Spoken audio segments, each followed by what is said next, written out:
defend. He's got the outside line for the second part, and he can't hold on. Going the long way around, we're going to be 3 wide for the lead as they all come to the line. Who is going to take it in the end? And here comes Lockwood. He's going to make the move to the outside. Quinn tries to force him off a little bit, but there he goes. It's going to be side by side through turn 1. Will he be able to cover him off? He does. Weaving back to the left-hand side. Reynolds is trying everything. The kitchen sink is being thrown at it. They're leaning on each other. Coming into turn number 3. It's going to be a drag race through 3 and 4. Coming back to the line. Here comes Trish on the bottom. Richard's going to hold the inside. Tries to be the late breaker here. They're going to be side by side through the final chicane. They bang doors, but keep it clean. As they're still 4 wide on the run down into the back straightaway. Demerit's looking for a line as well. What is going on in Michigan? Novak into the fence. They're still beating and banging. And to the line. He is much faster coming through there. Is there damage on Challenger? Abramitis is ahead. There's going to be a race to the line. Who is going to get it?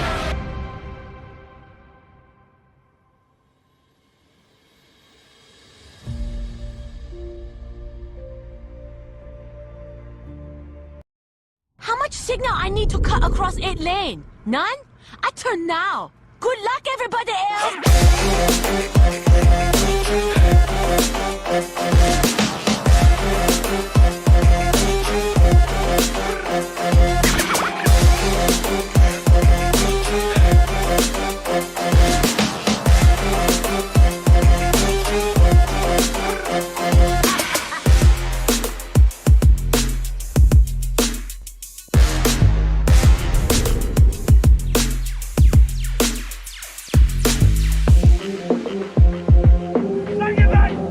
I met Marcos Garza when we were doing radiothons for St. Jude Children's Research Hospital. We needed sponsors to help us raise money, and he's always the first one to jump in. I would describe Marcos and his team as upstanding, someone you can trust, and he is just a genuine guy.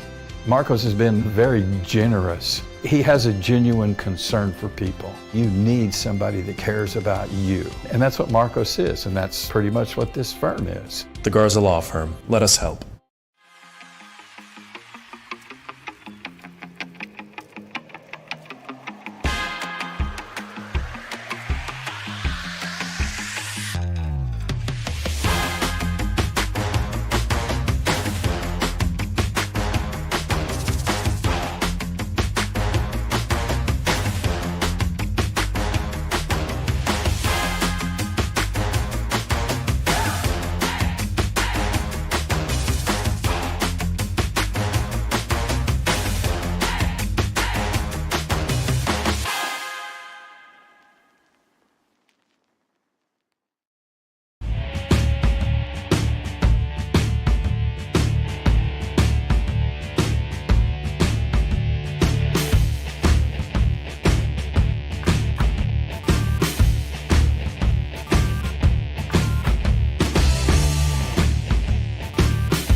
Originally constructed in 1996, Las Vegas Motor Speedway held its first major event in September of that year. An IndyCar race won by Richie Hurd.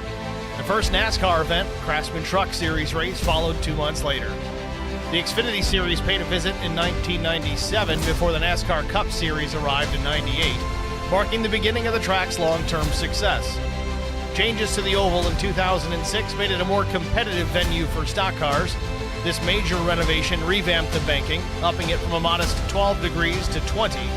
Not only that, but the corners were banked progressively, meaning to further up the surface, the steeper the banking. Lap times got quicker and racing got more competitive.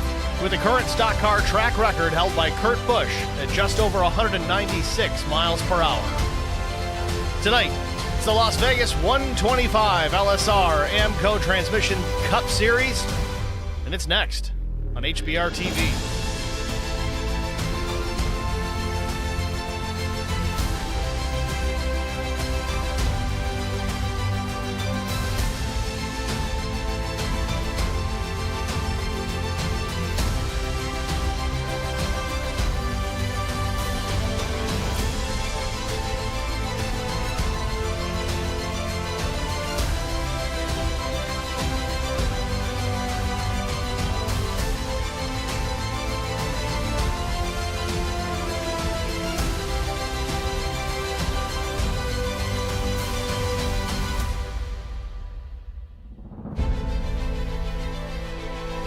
Good evening, everyone. Welcome to the virtual Las Vegas Motor Speedway for tonight's Las Vegas 125.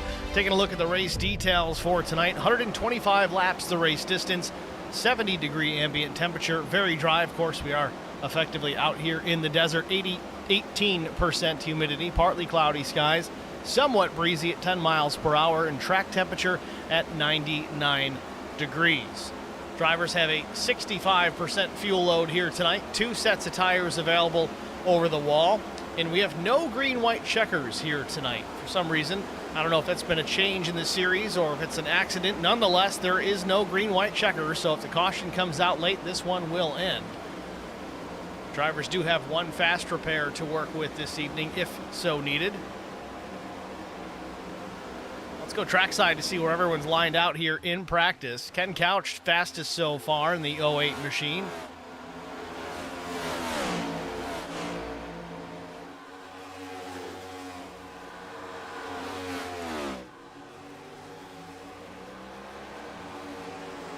This track, albeit not a super speedway, the draft certainly does come into play here, so that may have something to do with that quick time at the top of the board.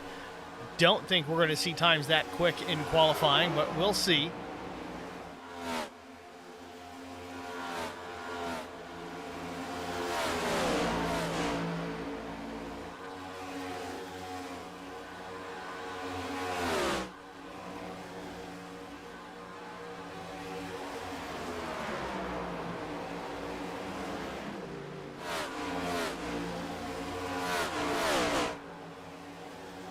Just about a minute left in the session.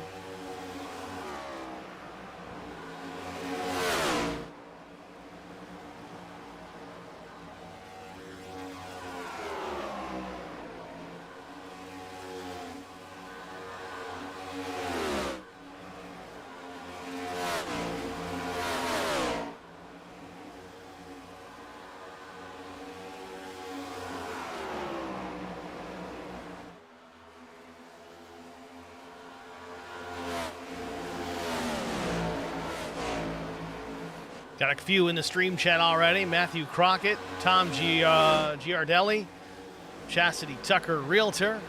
Thanks for checking in so early, guys. Appreciate that. 10 seconds left in the practice session. We'll see the black and red flags at the flag stand.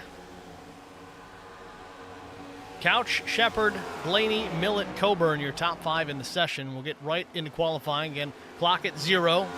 Session in the books.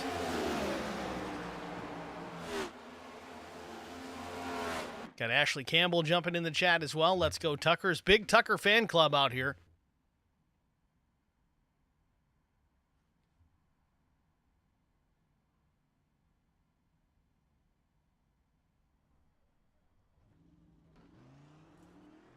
Looks like first driver to roll here might be Michael Tucker. Indeed it is.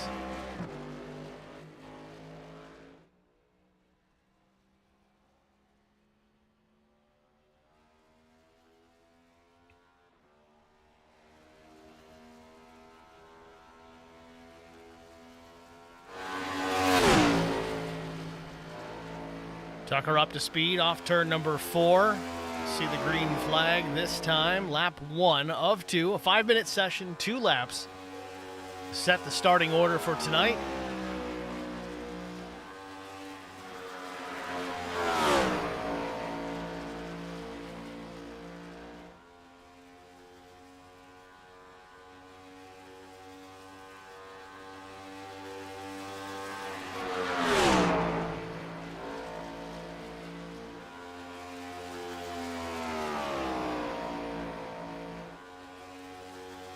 Tucker back to the stripe. Locks in a lap. 30.184. Lap 2 might be quicker. We'll see how that pans out through the rest of the session. Will Hewitt, his first lap, a 30.337. Everybody above the 30-second mark right now. Again, we saw times below that in practice, and drafting certainly coming into play. Coburn goes top of the board, 30-17. We'll see what Hewitt has here on his final lap. Mike Tucker goes fast again on his second lap, 30.11. Jesse Redding at 30.09. And lap 2 for Hewitt. I don't know if he had an off track or what happened, but just like that, Zach Millett goes to the point on his second lap at 29.906.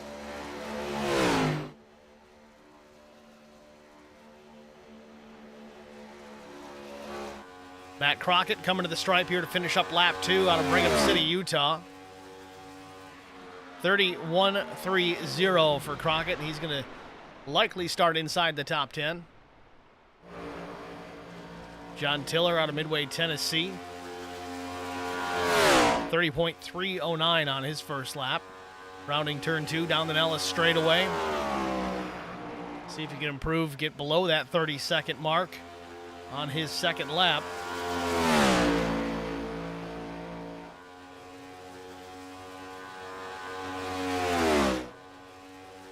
Lap 2 in the books, 14th quick with a 2:29. Ryan Rose, a 43 on his first lap. Rose back in action here in the Track Bar Media, number 89. Lap 2 is a bit quicker, 13th fast, and a 13.164. Dustin Rogerson, a 30.305, first time by.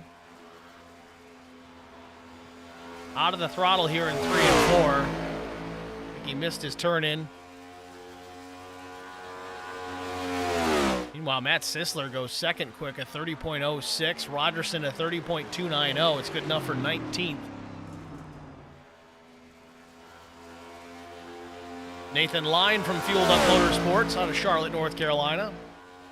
Ran a 39 his first lap, crossed the line. Where does he land? Improvement, 30.292, puts him 20th. Ken Bartholomew, the number 73, a 31.052 his first lap, just now starting lap 2.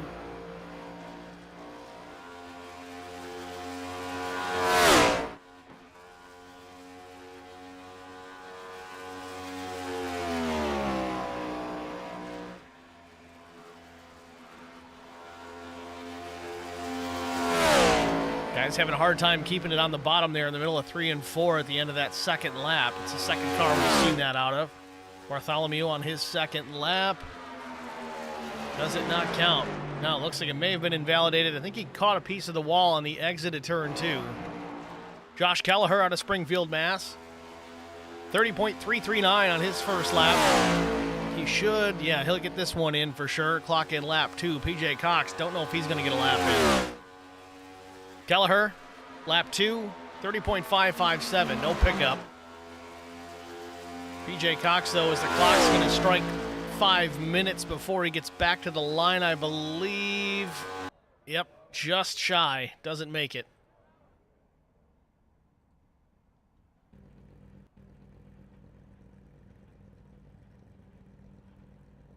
So that's going to set the field tonight for the Las Vegas Motor Speedway 125, the LSR AMCO Transmissions Cup Series, season number 3. Field gridding up right now. We'll take a look at our starting grid and set the field for tonight's race. On the pole position with a lap time of 29.906 seconds, it's Zach Millett. Outside front row, the number 93 of Matt Sisler. Row number 2, it's Dana Shepard and Jesse Redding. Starting in the 5th spot is Chris Klein and Randy Coaching. 7th starter, it's a 51 of TJ Elaine. Michael Tucker will roll from the 8th spot. Dave Coburn and Matt Crockett, 9th and 10th. Chris Gomes, 41. Popple Machine will start 11th. Johnny DePasquale will start 12th. 13th starter, it's the 22 of Jason Blaney. Flanked to the right side, starting 14th is Brian Rose. Joe David in the 6th. He'll start 15th. John Tiller, 16th. 17th starter is Derek Welch. Nick Biddy will start in the 18th spot. Dustin Rogerson, 19th. 20th, Nathan Lyon. 21st starter is Jarrett Woodard out of Canada. Ken Couch, fastest in practice, not so much in qualifying. He'll start 22nd. Will Hewitt, the 33, will start 23rd. Josh Kelleher, 24th. Darren Jones starts in the 25th position. 26th, Joe Tucker.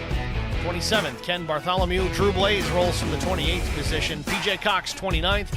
30th, Justin Johnson. And last but not least, the number 66 of Sean Roberts will start from the 31st position.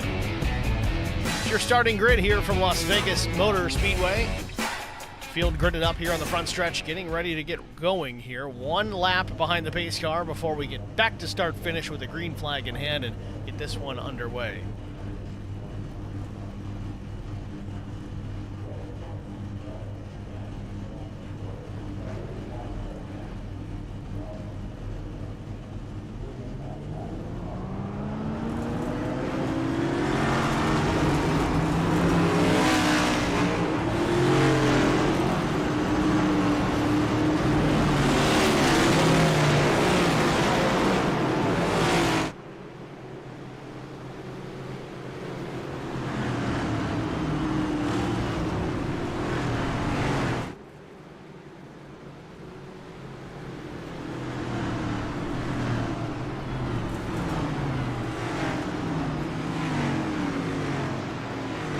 car field here tonight. Strong group of drivers.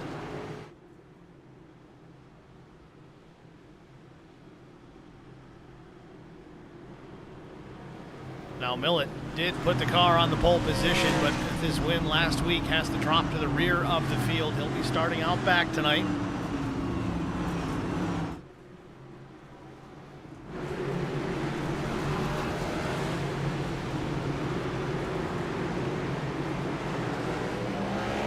Close eye on the 315 as he tries to work his way through the field.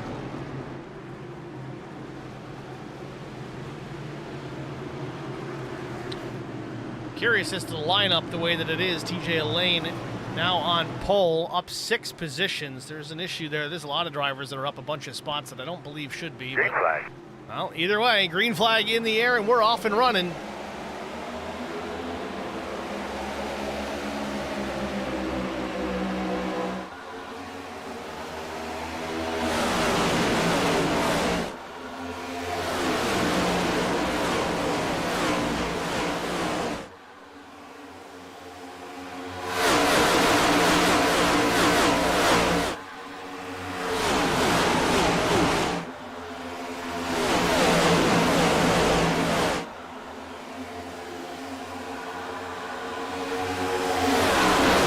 First lap in the books. TJ Lane leads lap number 1 over Matt Sisler, Jesse Redding, Dave Coburn, Jason Blaney. That's your top 5, but Sisler trying to work around the outside of TJ Lane. Gets alongside, has a big run down the back straightaway. Battle shaping up. So Lane slides up the racetrack, door slams the 93. A little early for that. Sisler drops down in front of TJ Lane, now takes the top spot and is clear. Lane tucks in front of Jesse Redding. Redding up the racetrack in his familiar black and green number 21. Dave Coburn on the bottom in the 20.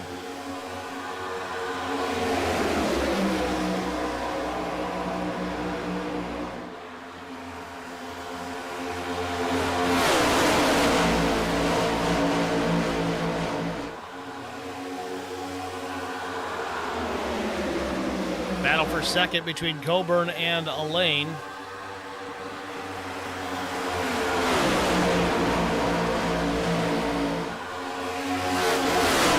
Coburn edges out in front off turn number 2. Elaine may have the run down the straightaway. Coburn slams the door but opens it for Blaney. Blaney on the bottom of the racetrack, and then at number 22. One car up in the fence, pulls it down off the wall. We stay green. One car losing connection there, not sure who that was. It looked might have been Jesse Redding. Redding pops back in.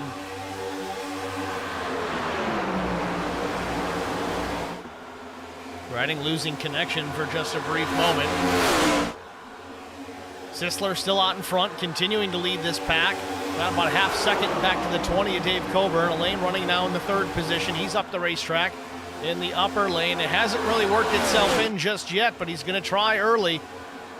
Make sure he can take advantage of it later on.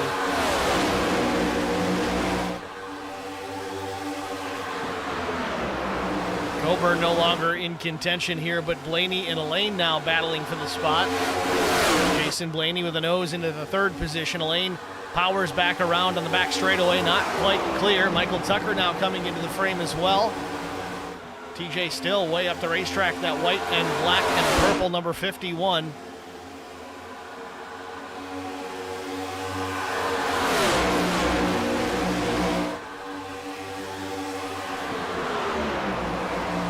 Looks like we're going to try, well, we were 3 wide for just a brief moment. Tucker tucks back in behind Jason Blaney. Blaney now having to battle with the 39. Now he's alongside of TJ Elaine. Blaney doing a good job watching both of these drivers, the one he's trying to attack and the one he's trying to defend against, and the caution is out. Trouble.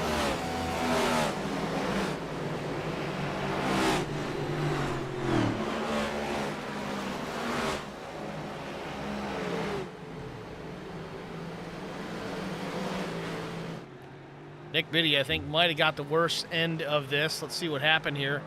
Did the 32 just a moment ago. It was contact with the 32 and the 08 Ken Couch. Oh, Brian Rose, I think, got a big piece of that as well.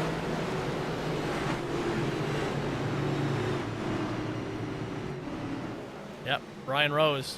Big time front end damage on that machine.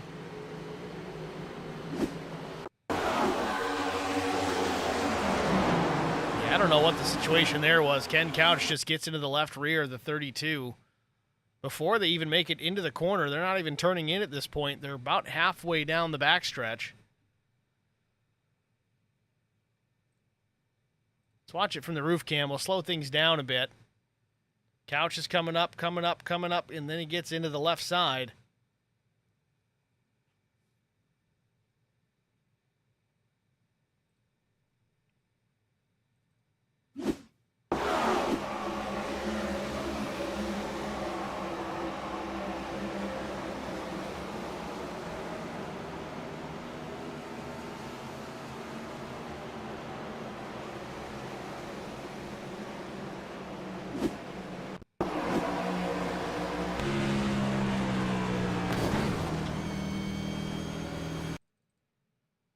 Driver's eye from Brian Rose at speed.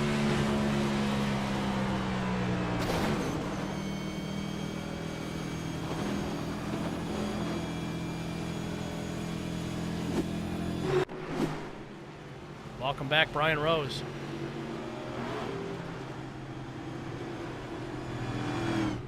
Good news for Brian Rose, they're still the fast repair. They got one for these drivers tonight. Unfortunately for Brian, though, it looks like he's going to have to burn that one early.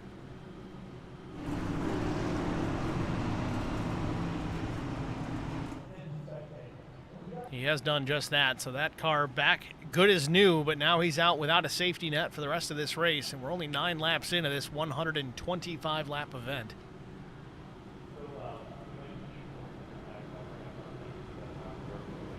But meanwhile, Sisler maintains the top spot. Get ready for a restart here. Coburn's going to be second, Jason Blaney, TJ Elaine, Michael Tucker the top 5. Jesse Redding, Chris Goins, Matt Crockett, Johnny DePasquale, and Joe David, the top 10. Base car lights are out, so next time by we should see the green flag. It'll be lap 11. Fuel window tonight, if we stayed green the whole way, we're thinking between 38 and 40 laps. Don't think anyone's going to be able to stretch it to 41 unless they are super aggressive on fuel save.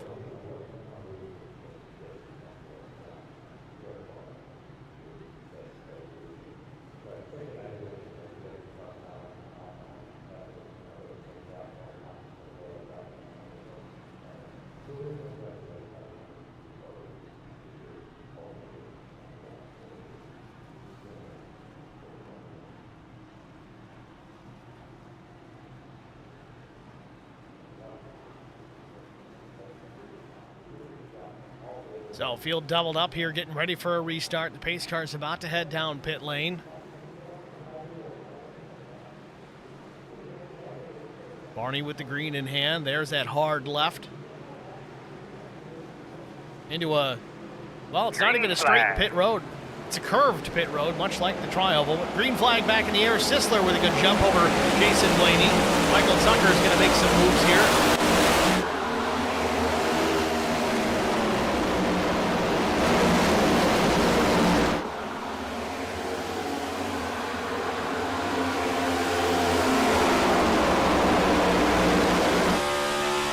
On board with Matt Sisler. Blaney coming in a hurry here, looking to the outside.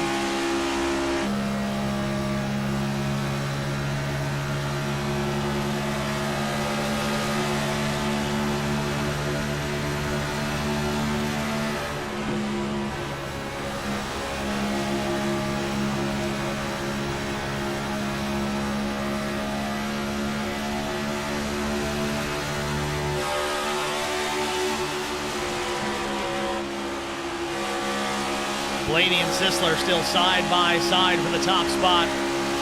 Outside lane, definitely where you're going to carry some momentum, and it looks like Blaney has gone around and has cleared Sisler for the top spot, so move back to P2.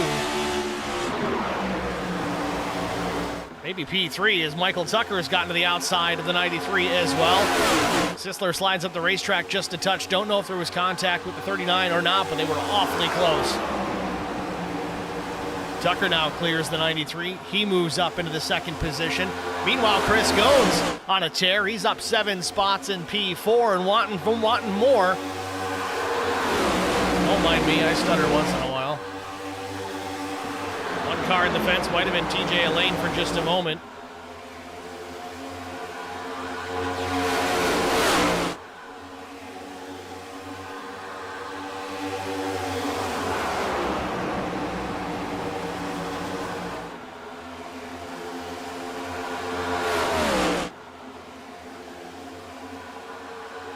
Blaney running some quick laps here, 29.90 the last time and a 30 flat the last time. Ironically, Blaney and Michael Tucker, the last 2 laps combined, both drivers ran identical lap times and they both have an identical best lap at a 29.90. Both drivers ran a 30 flat the last time around.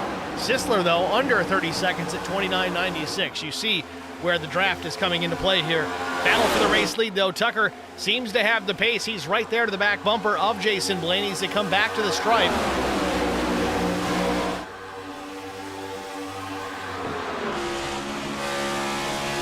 Oh, some contact. Tucker gets into Blaney, loosens him up.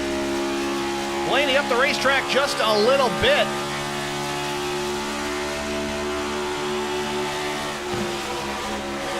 This for the race lead. Tucker to the inside. Slides up again. Side-by-side battle is going to open the door for Matt Sisler here in just a moment. No draft assist. You really got to time these perfectly. You got to have a good run, good enough to get clear. We haven't seen anybody able to pull this off on the bottom just yet. Seems the top side's the place that you want to be, as the 08 to Ken Couch is slow.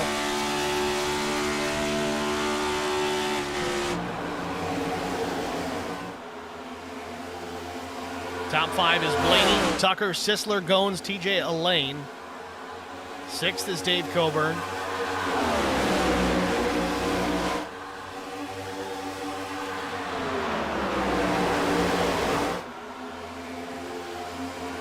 Tucker dipping the left sides on that white line, getting that car to rotate. Almost rotated a little further than he had bargained for as the rear end stepped out, but he kept his foot in it. Now alongside Blaney, the turn number 3 for the race lead once again. Tucker, bottom of the racetrack. This kid's got a lot of raw talent. Just hope it's not too much talent for the tires underneath him, because he's got to take care of them.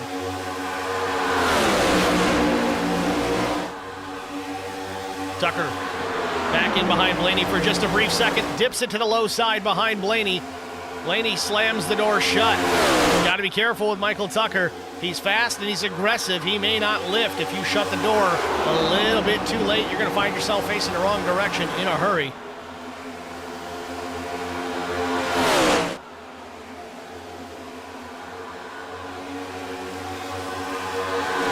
Chris Goins making the move here. Inside of Matt Sisler for the 3rd spot. Goins dips the left sides to the white line as well, trying to get a little more rotation out of the race car. Still alongside Matt Sisler down the back straightaway. TJ lane there now. Gones can't slide up behind the 93. Sisler stays up in his lane about the mid portion of the racetrack. Again, progressive banking here, and there's contact. Blaney gets hit by Tucker. Tucker goes to the race lead, but Blaney trying to save it through the tri-oval. He manages to hang on. Unbelievable save by the 22. There was contact just a moment ago. Michael Tucker taking over the top spot.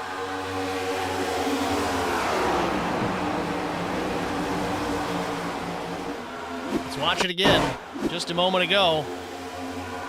Rewind this here. I want to see what it looked like on the roof cam from Mike Tucker. Full speed.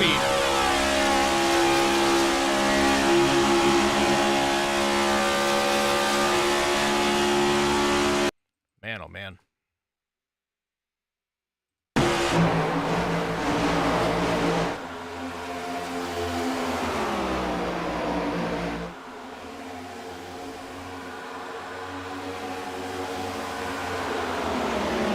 Unbelievable job by Jason Blaney to hang out of that car.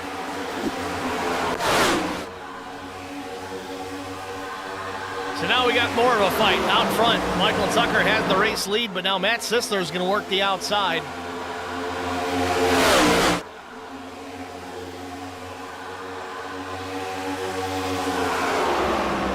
Sisler takes the top spot away now. Tucker relegated back to the second spot. We still have a battle for P3.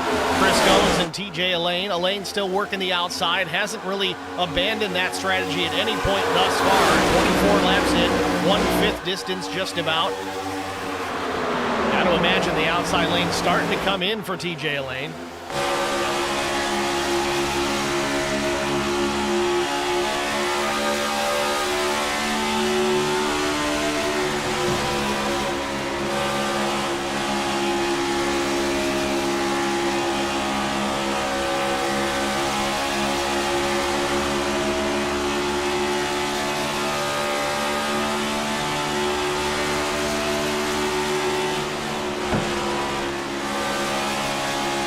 Big time run for TJ Elaine, disposes of Chris Gones. Now trying to do the same here with Michael Tucker. Elaine wants to go back to the front. He's in the second spot.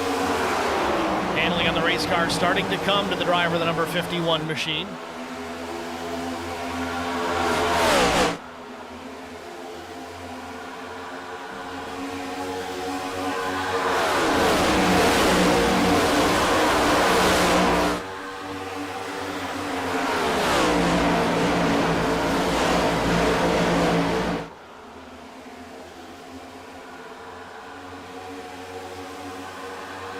You almost want to say things seem like they're settling down here at Las Vegas Motor Speedway, but watching these cars bob and weave down the back straightaway, I'm going to say probably not.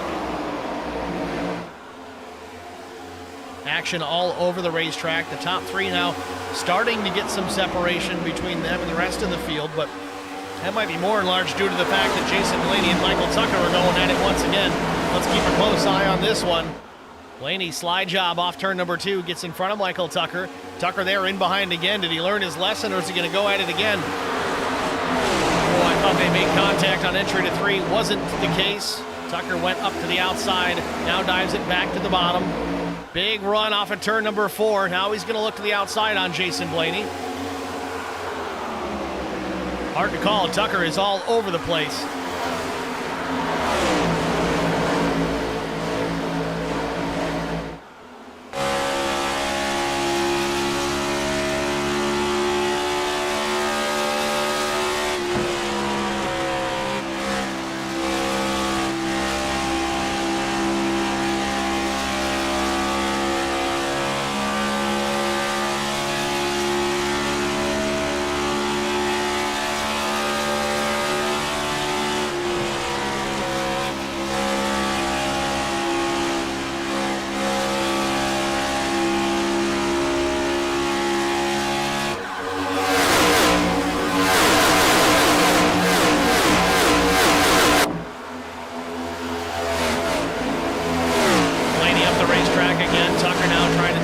On the low side, gets a nose out in front at the stripe. Blaney has a bit of a run off of turn number 4. He may be able to defend against it. Back into turn number 1. Tucker up the racetrack. Door slams the 22 once again. I'm not going to tell the kid how to race, but you don't want to make too many enemies too early in the season. This is only the second race of the year. Tucker driving like it's 5 laps to go.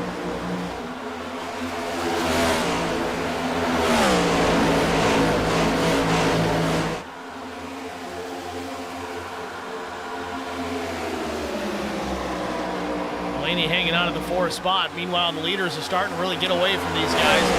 Sisler, TJ Lane, and Chris Goins. Goins battling now with the 51 for the 2nd spot off turn number 2.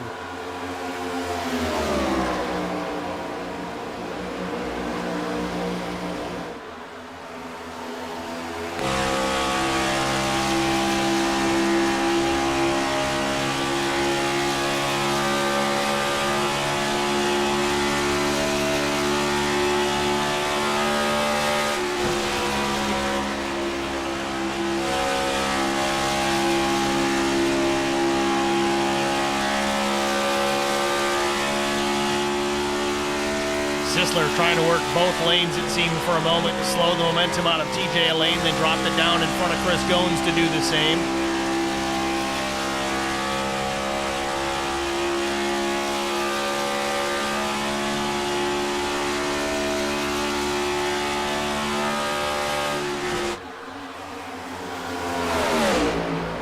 Chris Goins and TJ Lane still side by side for the 2nd spot.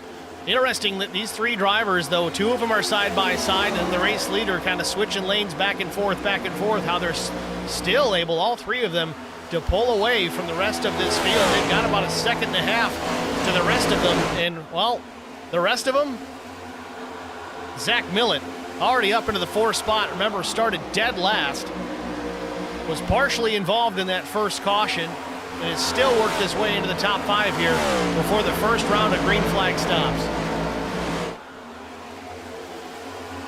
Is there any way to slow this guy down?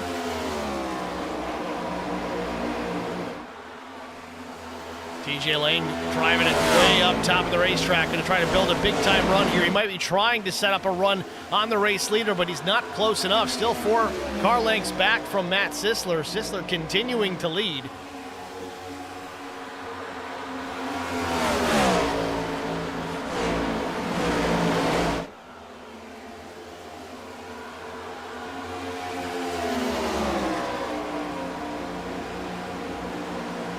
Let's go on board with Chris Goins and see how it looks from his perspective, the driver's eye camera.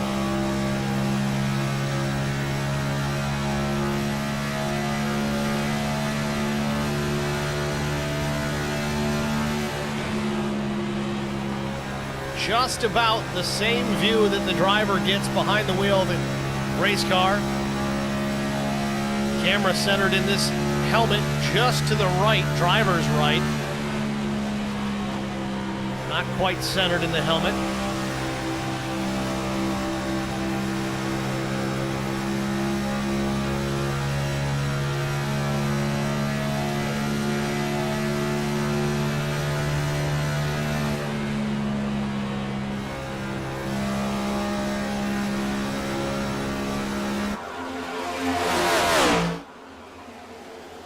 Sisler continues to lead. I think TJ might have picked up the pace just a hair here.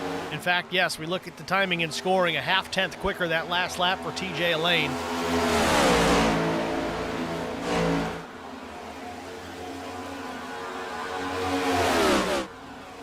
Lap times for our top 5, our leaders. Sisler ran a 31:07, TJ Lane a 31:04. Chris Goins also a 31:07. Millett ran a 31:13, and Dana Shepard at a 31:12. We're about a 0.5 tenth of a second separating the lap times of the top 5 drivers. That's competitive, folks. That is good to see.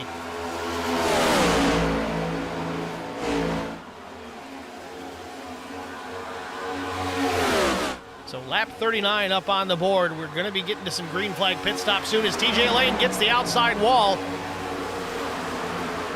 Remember, we did have 1 caution, so that's going to extend that fuel window out just a bit. But Lane, a big-time run off turn number 2, might have scraped the wall again, but he keeps his foot in the throttle Now he's got a car length ahead of the 93 of Sisler. Sisler's going to battle back on the bottom here, off turn 4. Going to be lap 40 at the stripe. TJ is going to lead it. TJ Elaine to the point here at Vegas.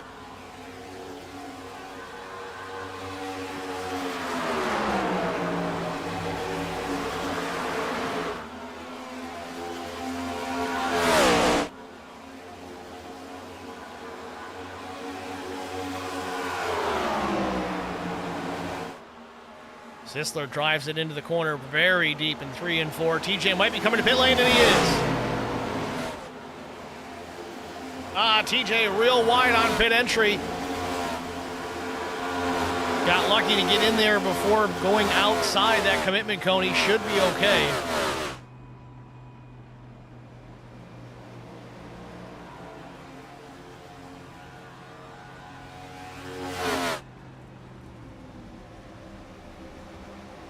TJ Elaine sticking to his plan here again, coming down to pit lane here at lap 40. It's 41 as he crossed the stripe. Even with the caution, still came down at the same time. Might have a game plan here. Fuel only for the 51.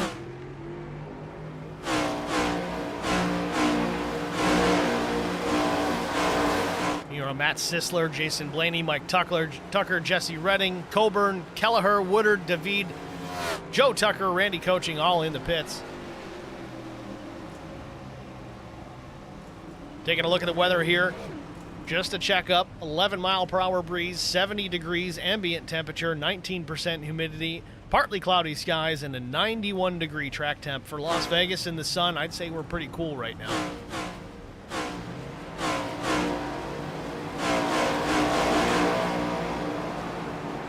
Sisler down and away 15.2 seconds. He did take tires, whereas most of the field did not.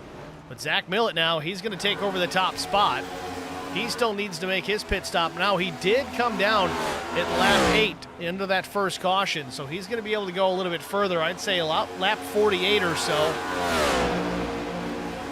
before Millett comes down for his second pit stop. Again, that was fuel only for Zach. No tires on that first time through the pit lane. So Millett back in the field to the race lead here in less than 50 laps.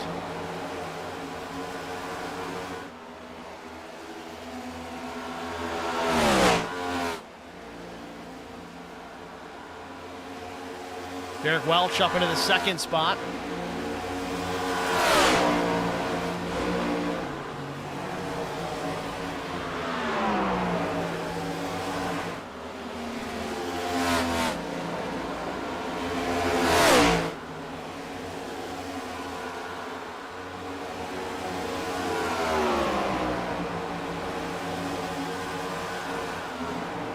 Will Hewitt running fourth. Chris Klein up in the third position.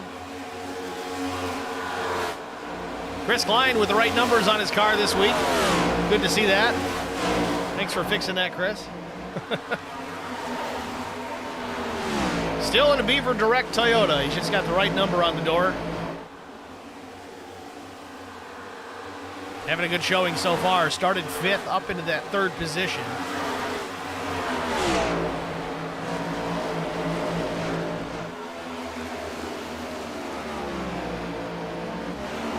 John Tiller, the number 27, he's got his Ford up into the top 10 in P6. As Drew Blaze takes the one position away. Blaze now into the top 5. Tiller drops it down in front of Justin Johnson, slams the door on the 10.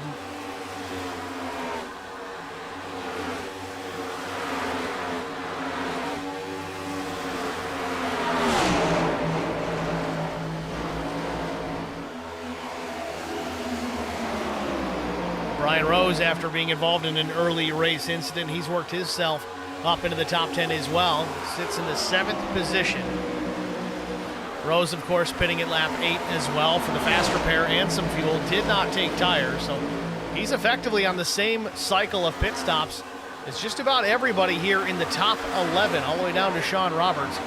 Everybody else, ironically, the drivers are all one lap down at this point. They made their pit stop, their first pit stops, in and around lap 40 to 42. So you got half the field roughly, maybe a third of the field roughly, on a different cycle, and the other 2/3 go in the other direction.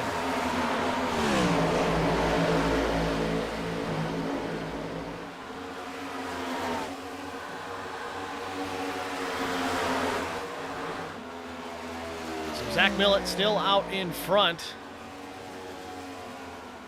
Again, we thought 40 laps was going to be the absolute maximum he'd be able to go on a full load of fuel, but mind you, there were a few laps of caution in there, so maybe we'll say 41, 42 laps for Zach Millett, so it should be maybe the next time by or the lap after that. The race leader should hit pit road. John Tiller now, he is in the pits for his second stop of the day. Right side's in the air for the 27, and Zach Millett also down pit lane, along with Derek Welch, Chris Klein, Drew Blaze, Justin Johnson, Brian Rose, Will Hewitt, PJ Cox, Nick Biddy. Sean Roberts stays out on the racetrack, though, going an extra lap. He came down and made his pit stop at lap 8 as well. We'll see if he's got enough fuel to make it back around. Millett locks him up into the pit box. Right side's going in the air here. First set of tires for Zach Millett at lap 51. Drops the jack. Crew goes around to the left side. It's going to be 4 tires and Sunoco Racing fuel for that S4 guy. Drops the jack down and away. 15 flat to stop. Sean Roberts in the pit lane as well, and the number 66 Sharpie Mustang.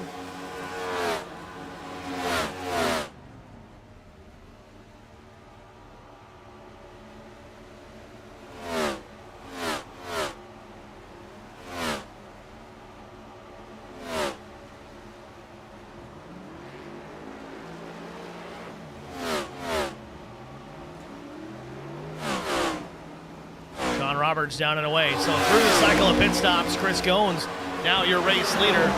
Going to put Ken Couch a lap down, but Jason Blaney all over Goins like a cheap suit. A car length off the back bumper. They traverse turn number 2, down the Nellis straightaway. Blaney, does he have a run into 3? Might pull out to make the pass. Yep, thinks better of it. Still taking a look.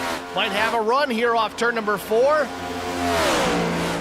Not to be just yet. Chris Goins maintaining the top spot over Jason Blaney.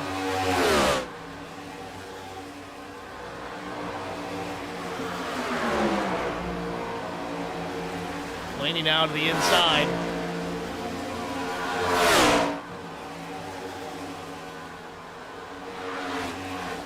Blaney not quite able to get clear.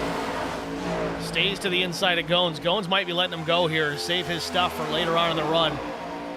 Goins has got some pace, but he's also very smart behind the wheel, taking care of his equipment for this long run. 54 laps in of 125. Green flag pit stops complete by just about everybody. We're going to step aside, get an HBR TV side-by-side break out of the way. Stay with us, folks. We'll be right back. You won't miss a thing. I met Marco Sgarza when we were doing radiothons for St. Jude Children's Research Hospital. We needed sponsors to help us raise money, and he's always the first one to jump in. I would describe Marcos and his team as upstanding, someone you can trust, and he is just a genuine guy. Marcos has been very generous. He has a genuine concern for people. You need somebody that cares about you. And that's what Marcos is, and that's pretty much what this firm is. The Garza Law Firm. Let us help.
Back at Las Vegas Motor Speedway, Jason Blaney still your race leader over Chris Goins and Johnny D. Pasquale.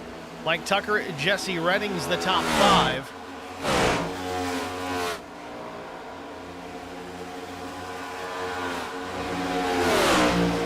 TJ Elaine has gone down a lap. TJ running back in the 22nd position. I'm not sure what happened there with TJ, if he got a penalty on the pit entry or not. It doesn't appear to be the case. It's a 12.4 second stop. TJ just lost a bunch of track position. Still not sure why that is. He came in relatively competitive, challenging in that top 3 prior to the pit stops, but now a lap down in 22nd. Correction, not a lap down, but still 22nd.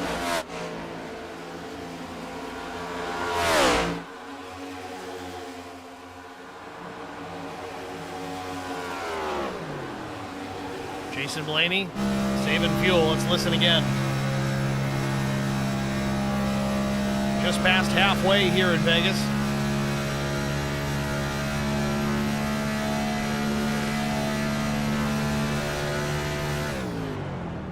There you see it again. He puts the clutch in for a little bit on corner entry, lets it coast for a little bit, and then picks up the throttle again, trying to save as much fuel as possible. Keep it up, caution is out. And a caution is out. Derek Welch possibly involved in this one. Indeed he is, here in the front straightaway, trying to get righted, spins it out again.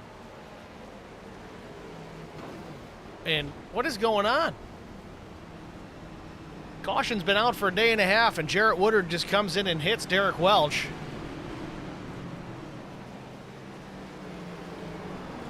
I don't know what that was all about. Woodard already in pit lane here. Caution came out right here. Woodard still in the gas. You see the lights flashing off turn 4.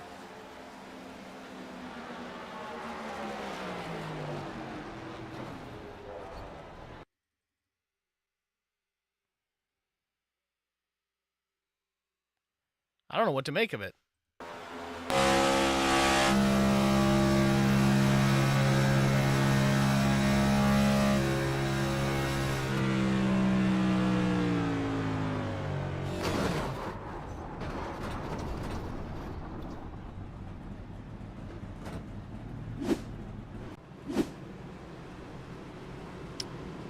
All right. Pit stop's underway here at Las Vegas Motor Speedway. Millett, just one of the drivers. Again, Millett won the pole position here tonight, hence the #1 pit stall. Had to start from the back from his win last week, just topping off the fuel here.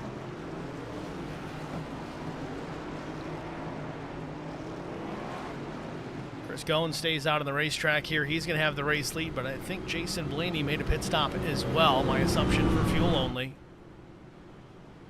And just, I don't know, still to unpack that caution with Derek Welch having his own issue. We didn't even look at the crash that Derek had. Let's check that here in just a minute here. It's just a moment ago.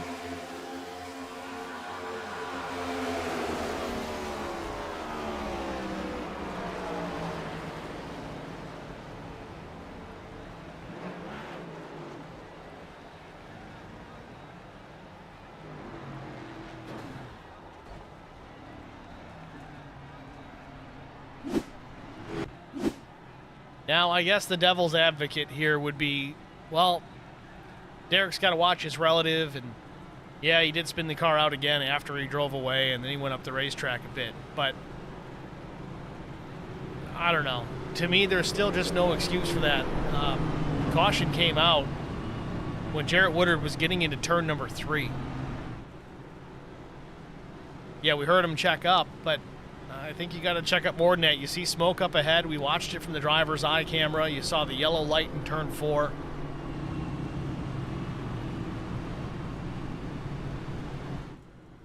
I don't know. I don't know what to make of it.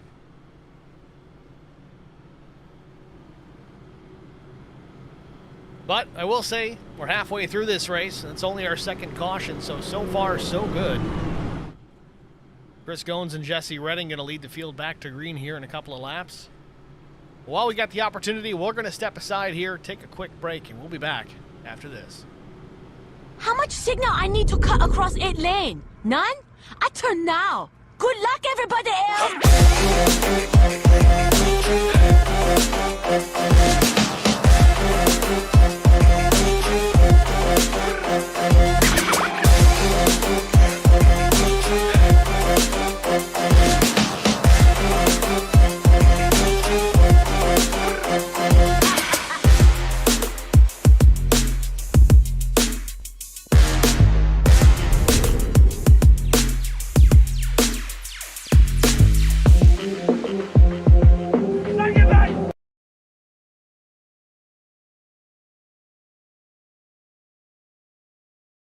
I met Marcos Garza when we were doing radiothons for St. Jude Children's Research Hospital. We needed sponsors to help us raise money, and he's always the first one to jump in. I would describe Marcos and his team as upstanding, someone you can trust, and he is just a genuine guy. Marcos has been very generous. He has a genuine concern for people. You need somebody that cares about you. And that's what Marcos is, and that's pretty much what this firm is. The Garza Law Firm. Let us help. Back at Las Vegas Motor Speedway, take a quick look at the point standings coming into race number 2. Zach Millett, Drew Blaze, John Tiller, Justin Johnson, Mike Tucker, your top 5. And so on down to the top 25. Relatively close to a mirror image of last week's results out at Charlotte. Pace car lights are indeed out, which means we're going to go back to the green flag here in just a moment.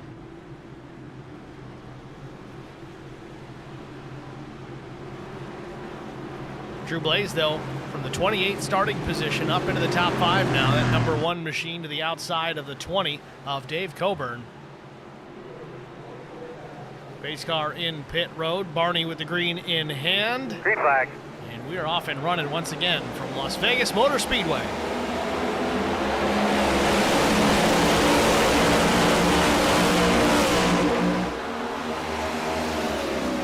Chris Goins with a good restart. Few car lengths back to the 21 of Jesse Redding and Dave Coburn, second and third.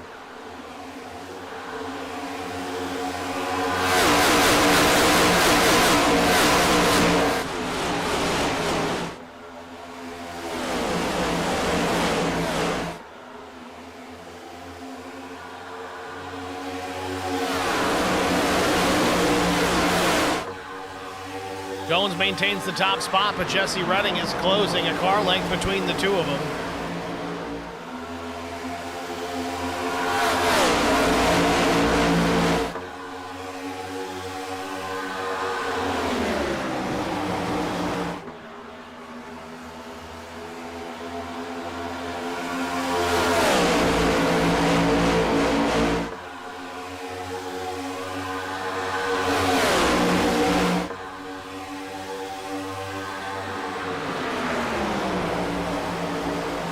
Still out in front, but look at Brian Rose challenging now into the top 5.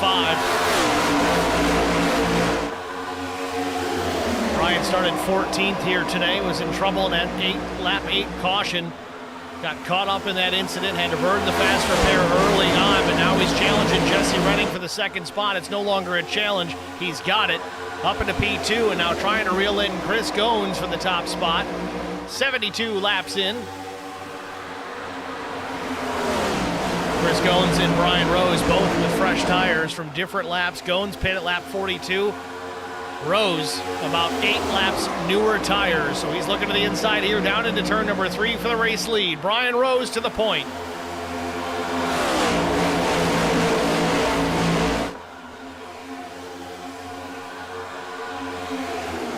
New leader, lap 73, it's Brian Rose.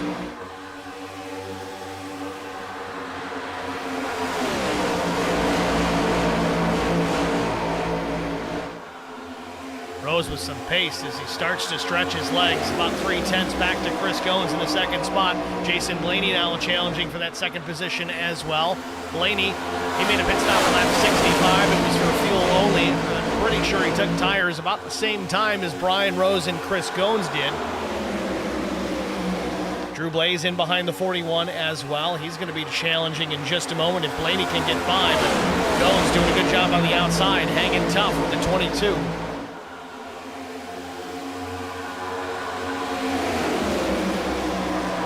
In behind Goins by just a couple of inches, tucks in, pulls the draft down the corner into low side of the racetrack once again. Drifts up off turn number 4. Someone scrapes the wall there, but Drew Blaze, now he's in attack mode. He wants to try and take this spot from Blaney while he's working on Goins.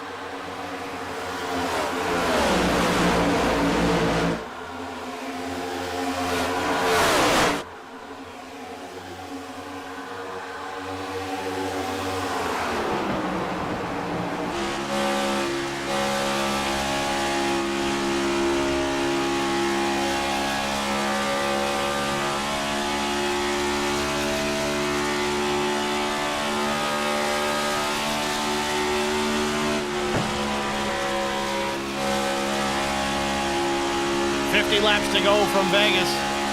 Riding on board with Chris Goins, looking back to Jason Blaney and Drew Blaze. And then Will Hewitt now jumps into the top 5.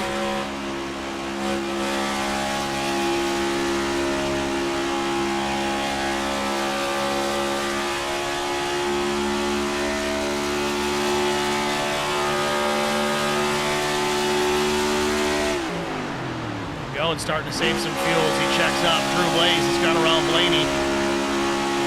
Blaze now up into third.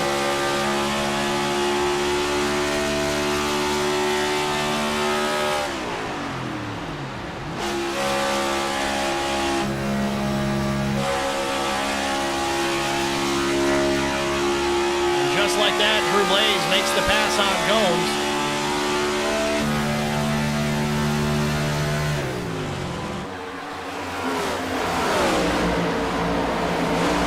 Top 5 at lap 78 is Brian Rose, Drew Blaze, Chris Goins, Jason Blaney, Zach Millett. Hewitt has dropped to 6th. Klein is 7th.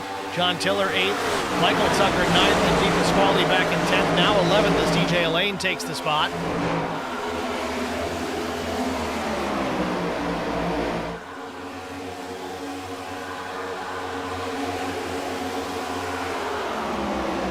TJ Elaine and Michael Tucker going to go to battle once again.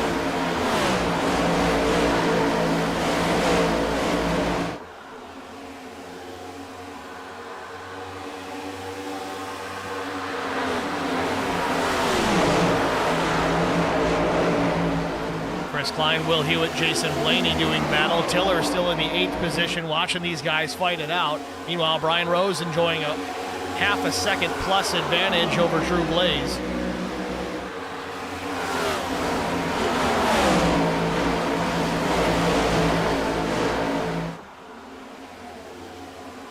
Got Derek Donna in the chat, says out on call in the tow truck, but chiming in for my Let's Go Shepherd for the night.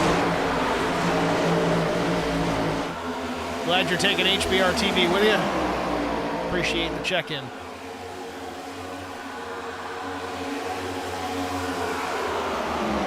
So Tiller following Chris Klein, Jason Blaney to the outside of Klein, TJ Lane in behind Blaney. The 4-car battle for position. There might be some contact. Tiller slides up, gets into Blaney, though. That was Klein who got into Blaney.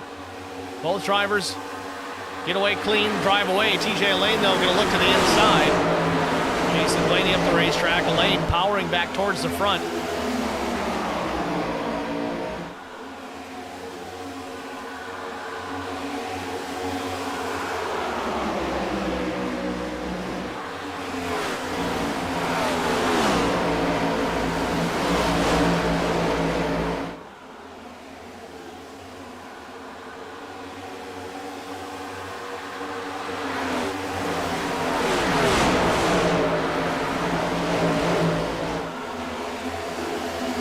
TJ Elaine all of a sudden fired out of a cannon. He's up into the 4th position and wanting more. Just gets around Chris Goins for that spot. The next on his list is going to be Zach Millett in the 3rd position.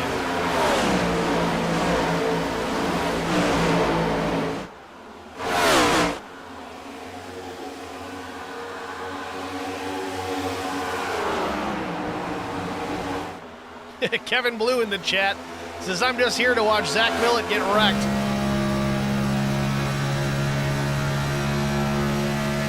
TJ Lane looking to the outside.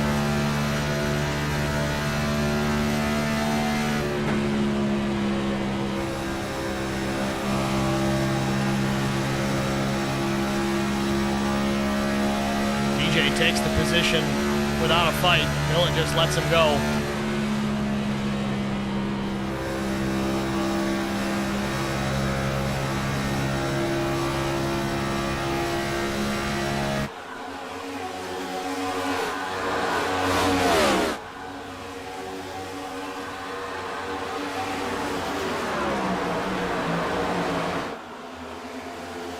These drivers, many of them pitting at lap 50, at least the top two, Brian Rose and Drew Blaze. Some others scattered throughout the field, Justin Johnson, Sean Roberts, 51, PJ Cox at lap 50. Those drivers, like we talked about early on, 38 to 40 laps on a tank of fuel. They're going to need to see pit road again here pretty soon. Other drivers like TJ Lane and Zach Millett, they came in and topped up lap 65. TJ, though, he took tires at lap 65, so that's where that added pace is coming from as he goes to the outside of Drew Blaze for the second spot.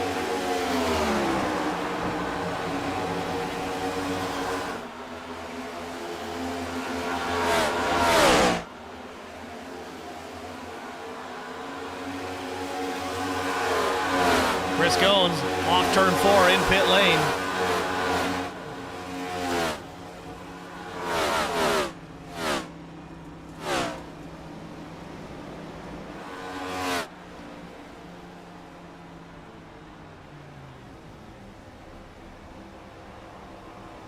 Goins in the box, right sides at least for the 41 Popple Pro Mustang.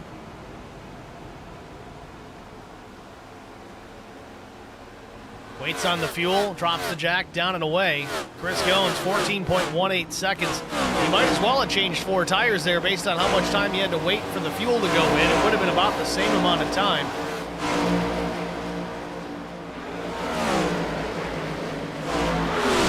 Out front, battle for the lead. Brian Rose has it for the time being with a very fast and fresher tires underneath the 51 of TJ Lane. Looking to the outside.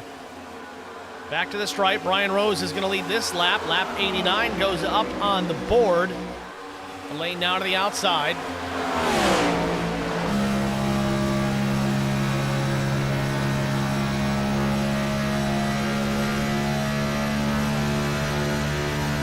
TJ does the same move he pulled a minute ago, went to the inside and took the spot away from Millett. Started up top, now looking low on Brian Rose. Yep, same deal as before.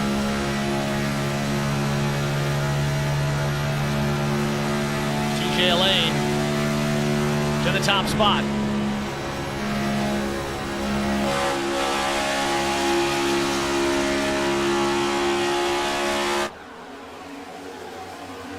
So now the top 5, TJ Lane, Brian Rose, Drew Blaze, Zach Millett, Chris Klein. And again, pit stops coming soon for some of these drivers. Sun peeking back out here at the Speedway. Track temperature coming down a bit, now 85 degrees Fahrenheit.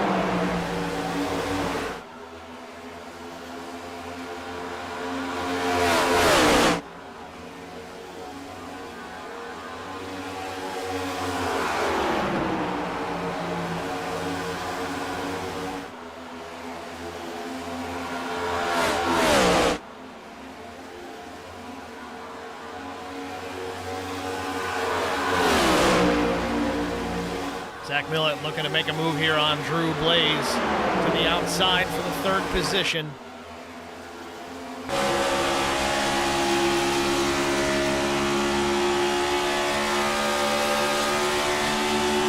Millett going to get 2 for 1 here. Goes around the outside of Brian Rose as well, so move Millett up into the 2nd spot.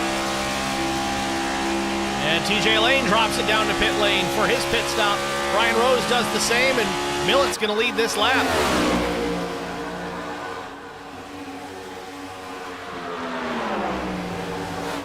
Brian Rose very slowly along with TJ Lane in the pits.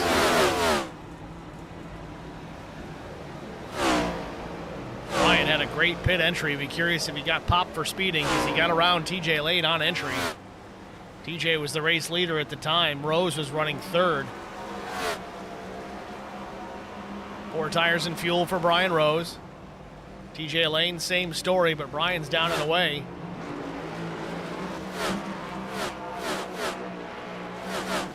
TJ there in extra time, 19.28 seconds in the box for the 51. So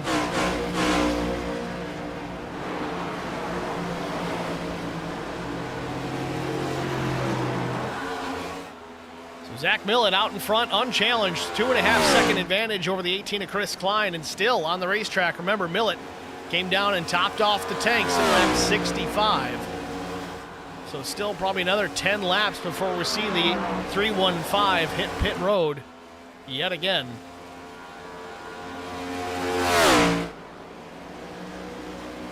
Whenever Millett decides to make that final stop, it will be his final stop of the race. Whether it's no more tires or otherwise, he doesn't have to worry about fuel really from here on in. 30 laps to go at this point. They can go about 40 on a full load of fuel, so he's just milking it for all it's worth right now. Going to run these tires to the edge of their limits. If he's got an extra set over the wall still, that's going to be paramount for Zach Millett.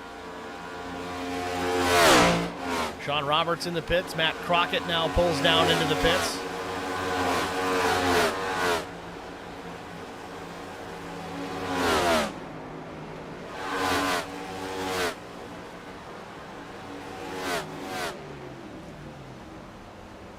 A lot of front brake in that number 15.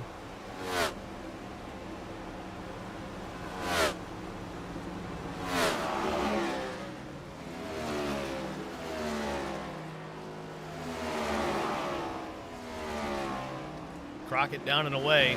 15.23 seconds, the pit stop for the 15 machine.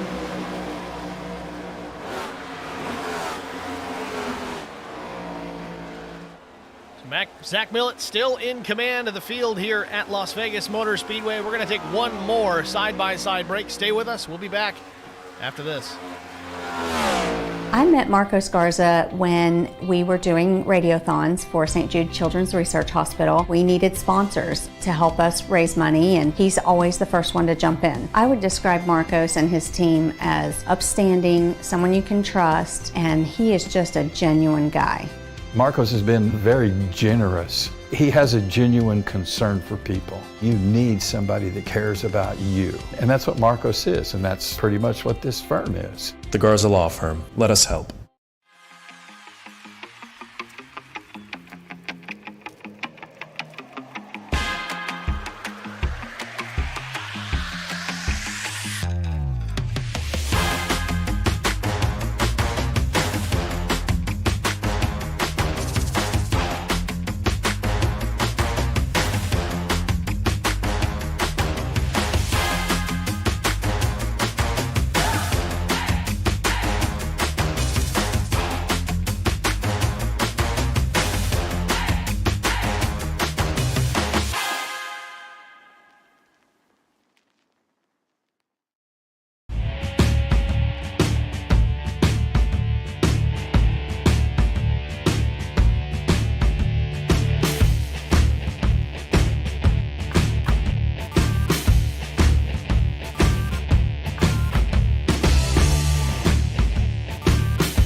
Las Vegas Motor Speedway 125 in the closing laps here from Las Vegas. Zach Millett still out in front, needing to make one more pit stop.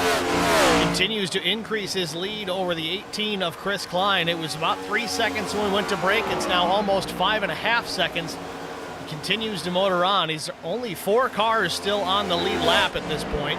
And here comes Millett off turn number 4 for his final stop.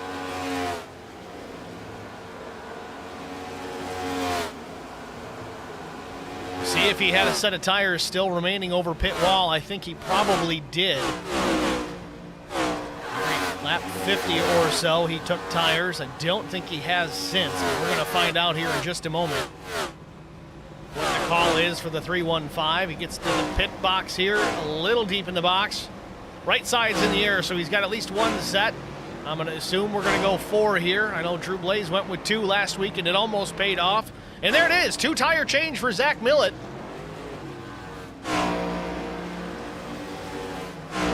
Millett down and away. His pit stop 10.92 seconds. Meanwhile, Chris Klein from the race lead, he hits pit road as well.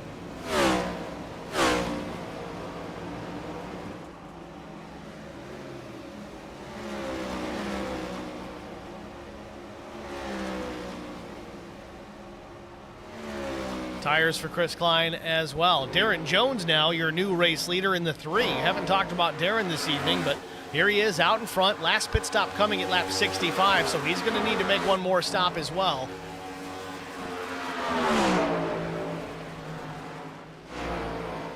$19 laps to go here from Las Vegas Motor Speedway. Things cycling back through. Zach Millett now 4th after his pit stop. Darren Jones will still need to pit. Will Hewitt should be good to go to the end. So should Chris Goins.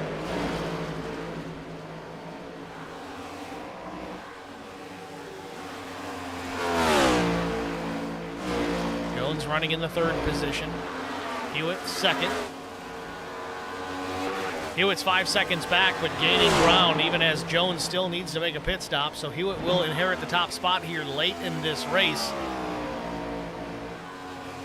The top 5 will end up being, well, as Jones hits pit road, it's going to cycle through right now. It's Hewitt, Goins, Millett, Rose, Blaze. Hewitt taking the top spot now that Jones comes to the pit road.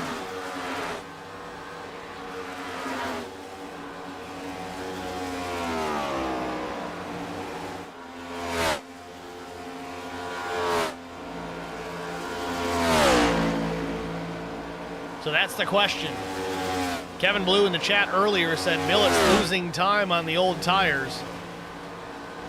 He took right sides only on the pit stop. He's 3 seconds back with 16 laps to go. Will Hewitt's last lap was a 30.49. Zach Millett just takes the 2nd position away from Chris Goins. Millett ran a 29.94.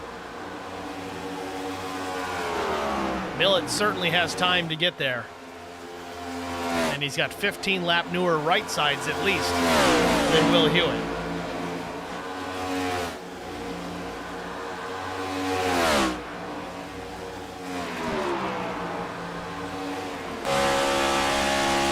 On board with Will Hewitt, looking back, you see the distance. Zach Millett just now getting out of turn number 2.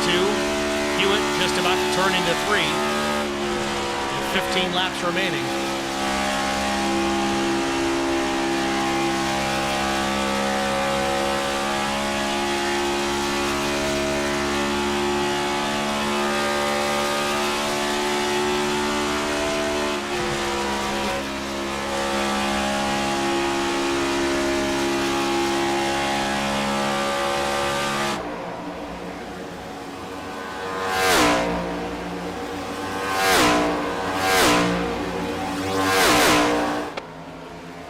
Laps to go, coming to 13 to go. Hewitt still out in front, just over 2 seconds the advantage over Zach Millett. Last lap for Millett was a 30.10. Hewitt was a 30.57.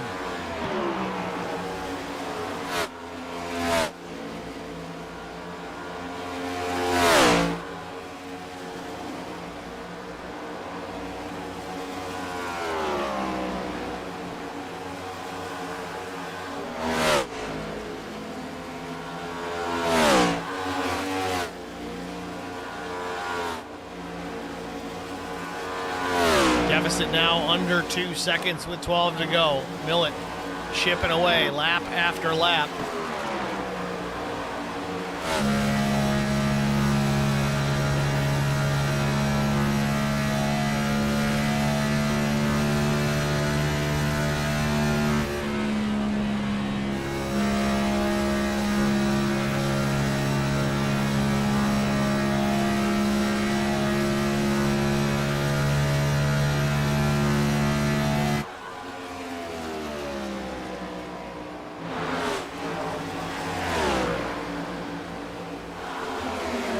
Jason Blaney still running back in the 11th position, battling now with TJ Lane, but TJ still not on the lead lap that I can see. Now TJ's running in 6th.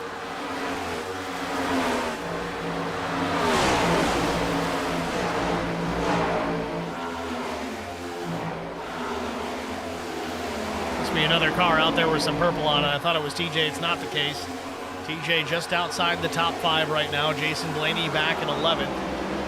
So Justin Johnson there slightly slow to the bottom of the racetrack. That was for position. Johnson now back to 11th. Blaney jumps up, and we got a caution. Mike Tucker in the fence. Jason Blaney involved as well. Clean this mess up here. Oh boy, oh boy. As if Millett wasn't going to catch him anyway, but now it sets up a restart with low number of laps to go. 9 to go right now. And we don't have a green-white checkered, so we better get this one in quick. Otherwise, this one's going to be over. Can't imagine it's going to take us 9 laps to run this caution, but nonetheless, we got to keep that in mind. Once we go back racing, let's hope that caution doesn't come out, because that's going to end the race. There is no green-white checker allotted for this particular race.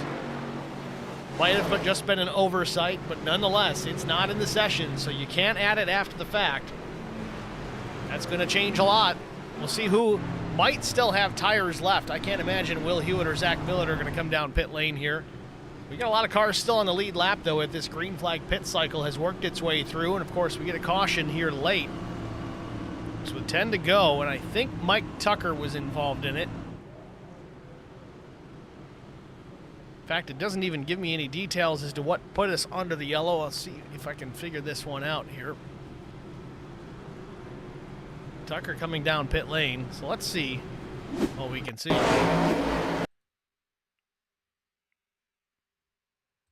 So we talked about this early on, how Mike Tucker was being very aggressive early on in the race. We're talking the first 15, 30 laps in that range, and you don't want to make yourself any enemies. Well, I think you might have made one.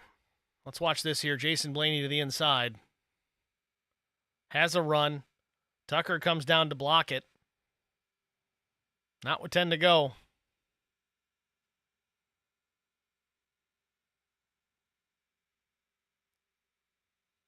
So Tucker goes around. He gets a big piece of the wall. Blaney's going to spin off the corner. I don't know if he's going to get clipped or not. He may. Straightens it out. A 13 to Joe Tucker. He gets by on the inside.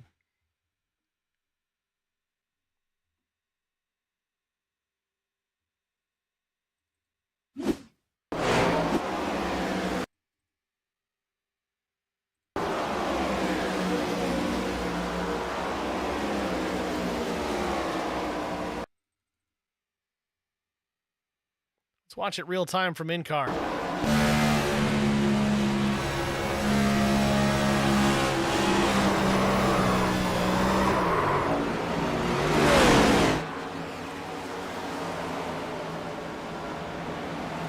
That is a typical case of slamming the door when there's somebody still in the doorway. I don't have a problem with blocking, but you got to make sure you're clear if you're going to shut the door that aggressively. Unfortunately for Michael Tucker, he was not clear. Around he went. It's going to cost him big time. He's back in the 23rd position. We'll see where he restarts. Race leaders are going to be Will Hewitt, Zach Millett, Chris Gones, Brian Rose, Drew Blaze. That's your top 5. TJ Lane will be 6th. 7th, Sean Roberts. PJ Cox, 8th. Jason Blaney still 9th. And 10th is Justin Johnson. Looks like we might have a 5-lap shootout to settle this one here. We're still behind the pace car. Pace car lights are on, so I'm expecting them to go out this time by. Puts us on the 1 to go, so that would mean a restart with 5 to go. Simple math. Aren't you guys impressed I can do that? Take 2 from 7 and get a 5?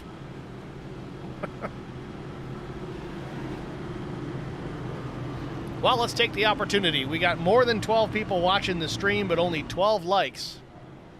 If you haven't already done so, please like the stream. We've got 38 people in here watching this race. First and foremost, thank you for being here. I do appreciate that. But help us out a little bit further. Click the like button on the stream. Get that thumbs up working. It helps us here at the channel. It helps the league. It's a win-win across the board, and it's free to do. You don't need to pay to like the stream, so help us out. It's the best thing you can do for us. It doesn't cost you a nickel. We do appreciate it. Above and beyond you guys being here.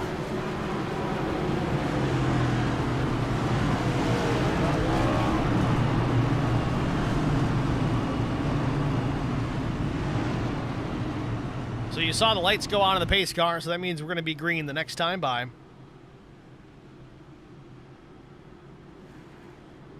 And it will indeed be a 5-lap shootout to settle this. Now, I want to clarify again, there is no green-white checker for this session. There normally is. Usually they run with 2. For whatever reason, it just didn't happen. So, in that case, we're planning on a 5-lap shootout. But if the caution comes out before we take the white flag, that's it.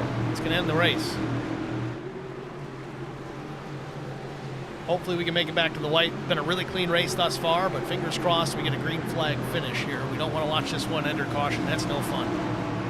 Pace car makes the hard left down pit road. We're going to settle it here. 5 laps to go. Will Hewitt, Zach Millett leading them to green. Green is in the air, and we're racing from Las Vegas. Hewitt, good restart for the 33. Millett and Gone's going to have to battle it out for the second position. 5 laps to go.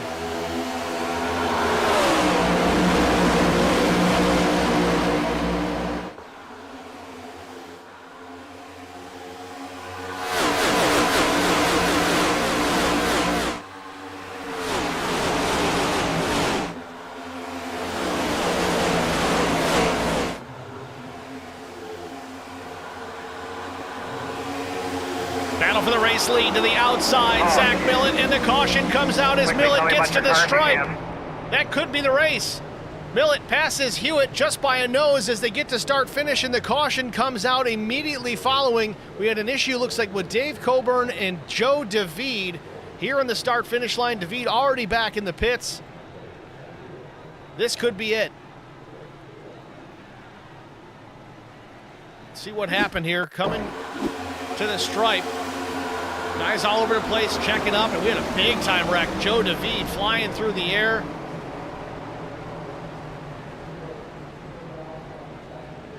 Let's see it again here from David's perspective.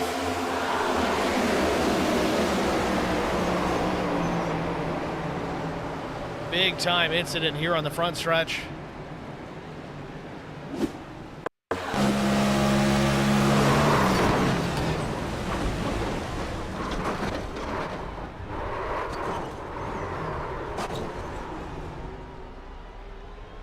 It's not good for it.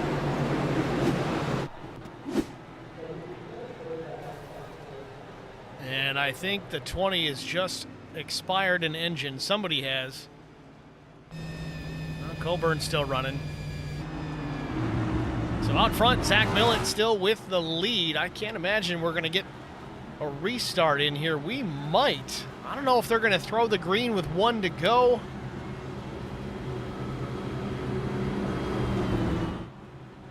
We'll see. No. Nope, this one's going to end under caution, folks. So Zach Millett, provided he doesn't run out of fuel, which he shouldn't, he's going to take the checkered flag here tonight. 2 laps to go. Pace car lights are still on, so next time by, it's going to be the white flag. Not how we wanted to see this one end. I'm sure Millett's not complaining about it.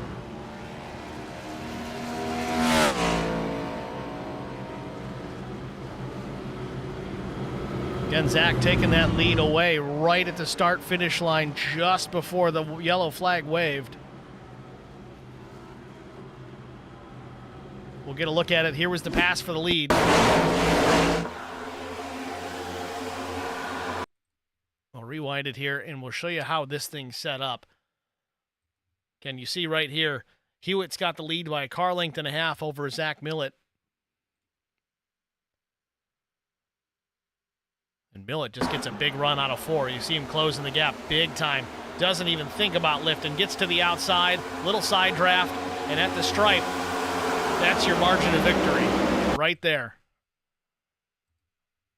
At the stripe, Millett wins by not even a quarter car length. That's what it's going to come down to.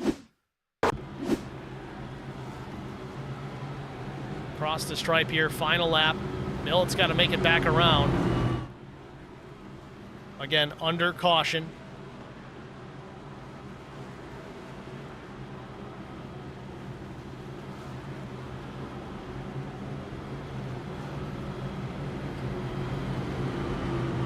Millett trying to make it 2 in a row to start the season. One last week at Charlotte.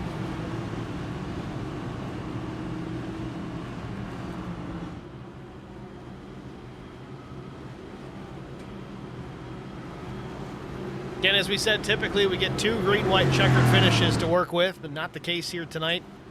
For whatever reason, it did not get entered into the session. It's okay. We'll just call it a throwback race to how it was back in the day. These things ended under caution all the time. It was just a part of the sport.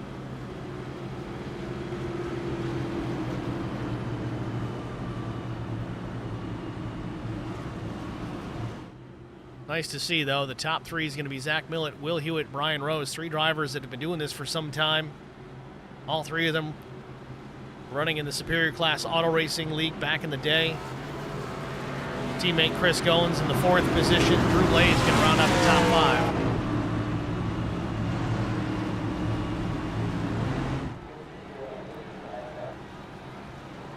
5. So there you have it. Checkered flag waves. Zach Millett's going to win it.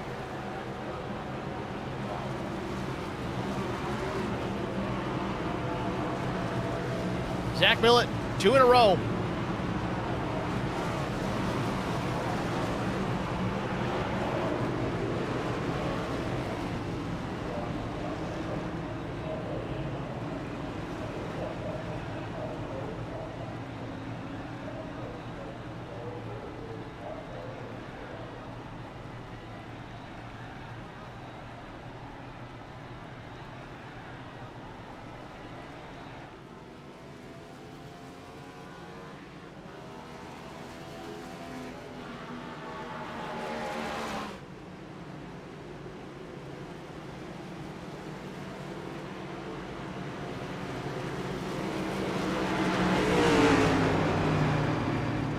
Millett getting the brotherly shove out of Chris Goins.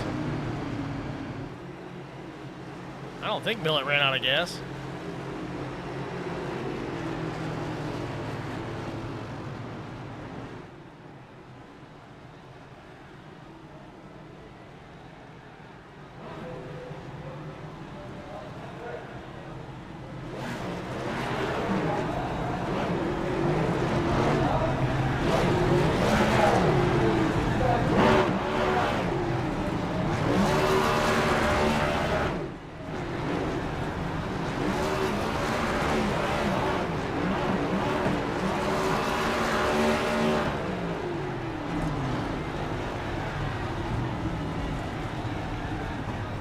Millett, a happy guy in that 3-1-5 as he celebrates here on the front stretch. We're going to step aside here, get one more break out of the way before we talk to our top 3. Stay with us, folks. We'll be back after this.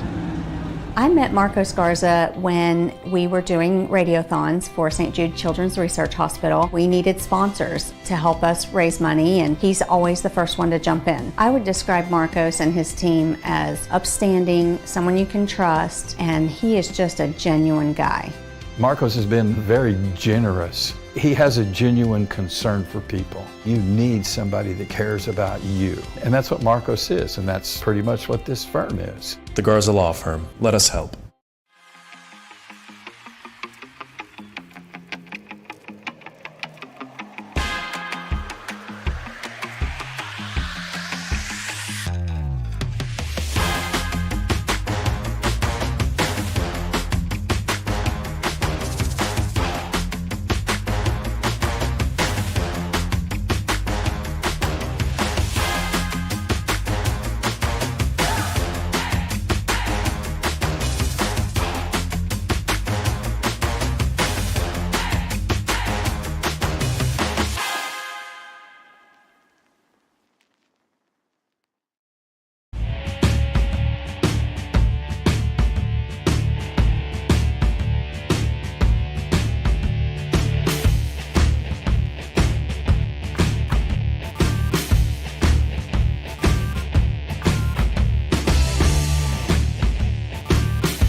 signal I need to cut across 8 lane? None?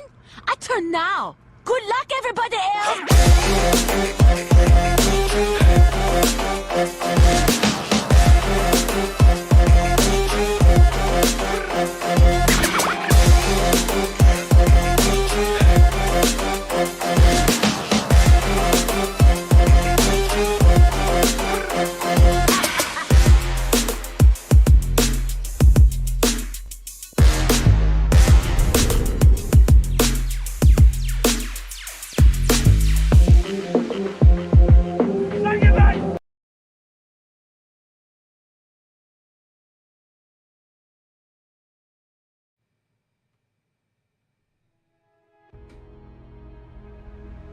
Back at Las Vegas Motor Speedway, the Las Vegas 125, race number 2, the LSR Emco Transmissions Cup Series in the books. Zach Millett winning the race, taking 2 in a row. Let's see if we can pull that S4 guy into the broadcast booth and hear his side of the story about the race and the closing lap. Zach, it's Steve in the booth. You got me? Hey, Steve. What's up, buddy? Got to turn you up here. Let's try it again. Hey, Steve. Got a copy. Still quiet. Let's try this one more time. Gus? Testing. That's probably as good as it's going to get. Zach, again, congratulations. An awesome win here at Las Vegas Motor Speedway. Won the pole position, had to start from the rear. It was about 40-some laps before you were up into that top 5 and back to the race lead. Had to work some strategy throughout this one, but late cautions, setting up a late restart. You made the pass on Will Hewitt coming out of turn number 4, and it was just a mere feet between you and him at the stripe. That was the determining factor because the caution came out right after, man. Congratulations. Tell us about your race. What was going through your head off turn 4? Oh, man, there was a lot going through my head coming off 4. I was thinking if this thing is going to stick or not when I fully send it in there, because I expected a caution pretty quick there. I was thinking maybe I should just stay behind and not get an EO next week at Bristol Dirt.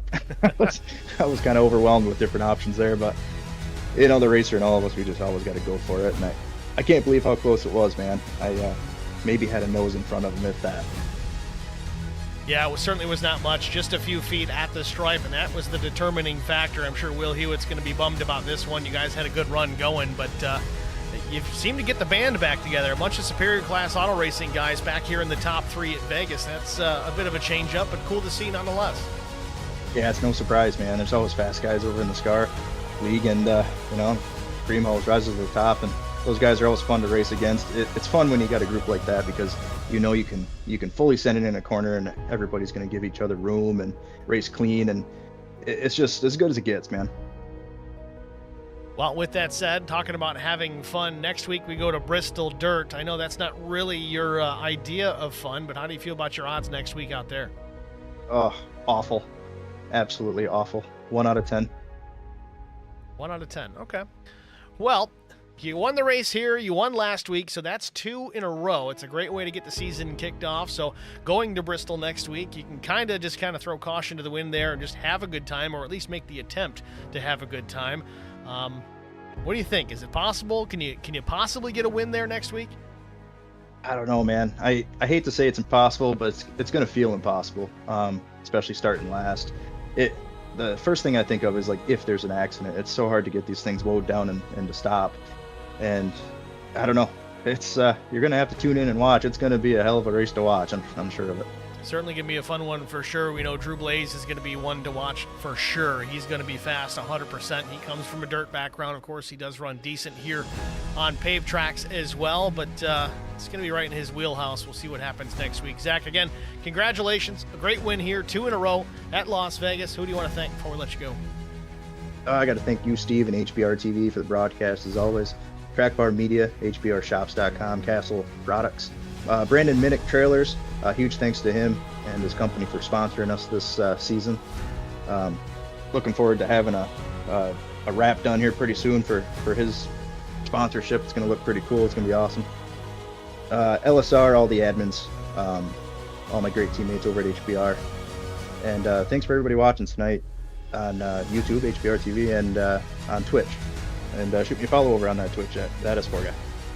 All right, Zach. Well, thanks for talking to us. Good luck next week in the potato fields of Bristol Motor Speedway. I'll bring the potatoes. Thanks, buddy. All right, bud. We'll see you.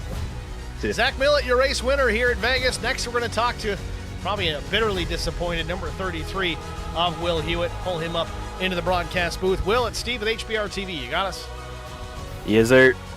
Will, tough break, man. Second place. It's not too shabby, but, man, I thought you had a win in the bank. Coming out of turn 4, you had a pretty sizable lead over Zach Millett, but he had a huge run out of the corner, beat you back to the line, and then that yellow flag comes out. What were you thinking into those final couple of corners on that final lap before we got the yellow? I knew as soon as I looked in my mirror in turns 3 and 4 that it was over. I mean, he had probably 15 to 20 lap fresher tires. There was no chance. But, to have a caution come out there about 2 seconds after he put a nose in front of me is just it makes me so angry. It's a tough break for sure. You still finish with a solid second. You had a good, strong run here tonight. That's nobody's surprise. Next week, though, we go to Bristol Dirt. I don't recall if you're a big fan of running these cars on dirt tracks or not, but what's your mindset? What do you think about Bristol next week? I hate these cars on Bristol Dirt, and I think the last Lonestar race there at Bristol, I got taken out on lap 5, so we'll see how it goes. Well, let's make 10 laps at least next week, and we'll call it a win. God willing. Well, thanks for talking to us again, man. Congratulations on the second place finish. Who do you want to thank before we let you go? I just want to thank Team Chevy for doing what they do. All right, fair enough. Will, thanks for chatting, man. Good luck next week. Thank you. It's Will Hewitt, your runner-up. Talk to Brian Rose, our third place finisher. Talk about a comeback. Brian Rose started back, I think it was the 14th position or so. Started 14th, got into an issue in that lap 8 caution, clipped the guy late, and ended up with some major damage. Had to burn the fast repair early on, but battled back without the safety net. Finished in the 3rd position. Brian, it's Steve in the HBR TV booth. You with me? Yeah, we're here. Brian, congratulations, man. A solid run. I know you're just dipping your toes back into the cockpit of these race cars after being gone for a while. How's this one feel, getting there in that top 3? I mean, it feels real good to be there in the top 3. I mean, everybody's really fast right here, and it's a struggle to stay up there up front. But, that's a good rebound from that poor finish. We had a real strong run last week, and then finish poorly there.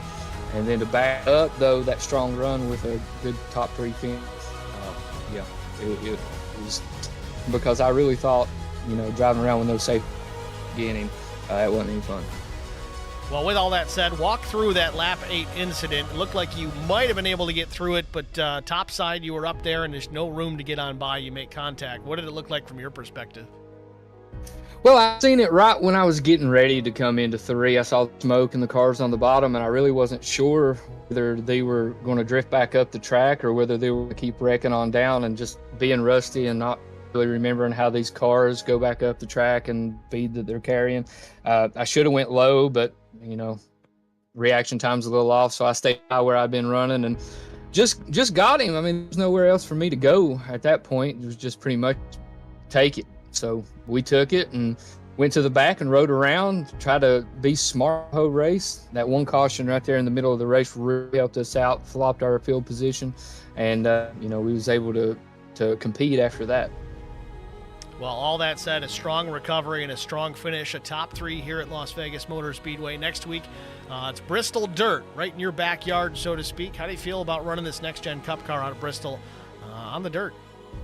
Yeah, right down the road. I mean, I really love Bristol. It's one of my favorite tracks. But, guess I can go down there and start planting taters because that's about all it's good for. I mean, dirt. We got some really fast dirt guys in here, and it's going to be really tough. But we'll try to keep this Track Bar Media car in contention. Anything can happen, and I'm sure it's going to be a good show. But, can't wait. Is what it is, man. We wish you the best of luck, Brian. Who do you want to shout out to before we let you get going? The entire HBR team. We had a really strong showing tonight, and 3 of us in the top 5 right there. Popple for sure, Track Bar Media, HBR show. Everybody go check us out. HBR TV always does an awesome job. Castle Packs Power Products. We'll come back out and be strong next week. All right, Brian. Well, thanks for talking to us again. Congratulations, and good luck next week out of Bristol. Thank you. Brian Rose, your 3rd place finisher here at Las Vegas Motor Speedway. That's going to wrap up the interviews for tonight's race. Let's take a look at our official race results. Of course, we talked to Millett, Hewitt, and Rose. Fourth place was the 41 of Chris Goins. Drew Blaze was fifth. Definitely a hard Charger award, I think, coming for Drew Blaze as he passed 23 cars for position on the racetrack to finish into that top five. Sixth place was TJ Lane. He just came battling back every single time. Had a couple of issues that looked to be on pit stops that cost him some time, but never gave up. Kept at it, fought back to a solid top six. PJ Cox was seventh. He had a strong run. He passed 22 cars to get up into that top 10. Jason Blaney, he finishes in the 8th spot. Sean Roberts was 9th. John Tiller coming home with a solid top 10. Matt Sisler, strong early, wraps up the day in the 11th position. Justin Johnson was 12th. 13th went to Johnny DePasquale. Good Irish name. 14th was Chris Klein. Matt Crockett was 15th. Ken Bartholomew was 16th. Nathan Line brought it home in the 17th position. Nick Biddy, the number 32 Lowline Motorsports entry, finished in the 18th position. 19th place finisher was Josh Kelleher. Michael Tucker, again, strong early, finished back in the 20th position. Darren Jones was 21st. Dana Shepard, 22nd. Joe Tucker was 23rd. Jesse Redding, 24th. 25th, Dustin Rogerson. Randy Coaching, 26th. Dave Coburn, 27th. 28th went to Joe David. Ken Couch was 29th. Derek Welch, 30th, and Jarrett Woodard, 31st, respectively. Both drivers involved in a major incident there on the front stretch. I'm sure will be talked about after this one is all said and done. Got to thank all you guys for tuning in here tonight. Do appreciate lots of you in the stream chat. A bunch of likes on the stream. Not as many as we had viewers. Got to bump those numbers up, guys. But I do appreciate the ones that are there. It really does help. Love to see it. Love to see the big crowds jumping in here and watching the stream each and every week. This is this Lonestar Racing League. These guys bring a lot of fans, and it's good to see you guys out here in the YouTube land watching these races. So if you haven't already done it, please like the stream. Once again, youtube.com/@HBRTV and the number 1. That's where the magic happens. Also, check us out, hbrtv1.com. Click the live tab. That'll also take you to the day's broadcast, provided I don't forget to set it up. So far, it's January 11th. I haven't missed it yet. Hopefully, I can get the whole week done by Sunday and not have to worry about screwing that up early. I'm trying to go bat 1,000 here for the rest of the season, but here's what it is. Again, thank you guys for tuning in. Congratulations, Zach Millett. Another race win, 2 in a row. We'll see you guys next week out of Bristol. Thanks for watching.